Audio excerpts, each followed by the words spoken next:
Hello, I don't know why I'm still awake, but I'm not working. I almost finished this book though. Really good book. Taught me a lot about how to read the Bible, um, whether some parts are fictionary or literal or an account. Um, really made me realize I know nothing. Um, Interesting to see what this guy has to say. Why? And some of the stuff it covers is why does God allow suffering?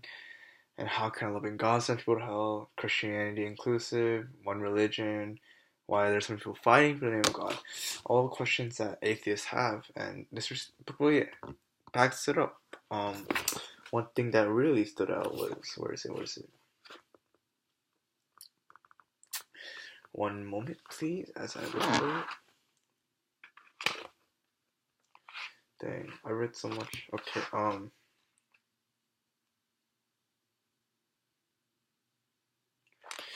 is it? How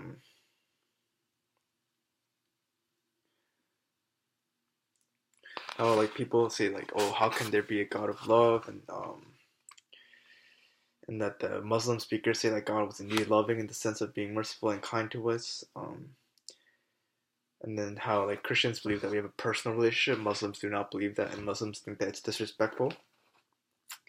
But then like we question like where does the idea of a loving God come from? And then he said that every other religion talks about God as being like not personal and stuff like that. But then Tim Keller said, I must conclude that the source of the idea that God is love is the Bible itself. And the Bible tells us that the God of love is also a God of judgment who will put all things in the world to rights in the end. I was like, yo. But yeah, I just want to encourage you, you know, yeah, it's cool to encourage one another with like our words, but our words fade away. You know what I mean? But the word of God stands forever. Another thing, I just keep sharing this and reading this to you. Oh yeah, so they talk about how some things in the Bible are like crazy, right? Like Jesus turning water into wine. But like after reading this, I realized that like the four Gospels, there's no way they can't be wrong. It's like so.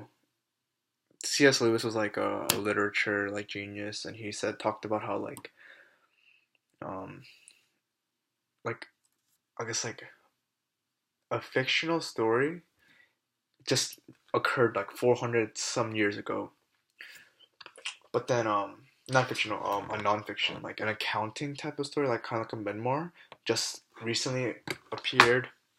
But the four Gospels are actually accounts, and they're not fictional. And they're not fictional because there's some parts of the story that of the Gospel that like you just can't deny, like how like Jesus was one scene just like drawing on the ground, but the Bible never really talks about what he was drawing, and that thing's so insignificant to the whole book, but it's just there, so you can only realize that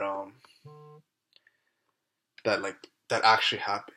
Why else would they put it there if it didn't happen? So yeah, just to encourage you. I think I'm gonna do this a lot. Just talking about what I'm reading and what I read through the Bible. Yeah.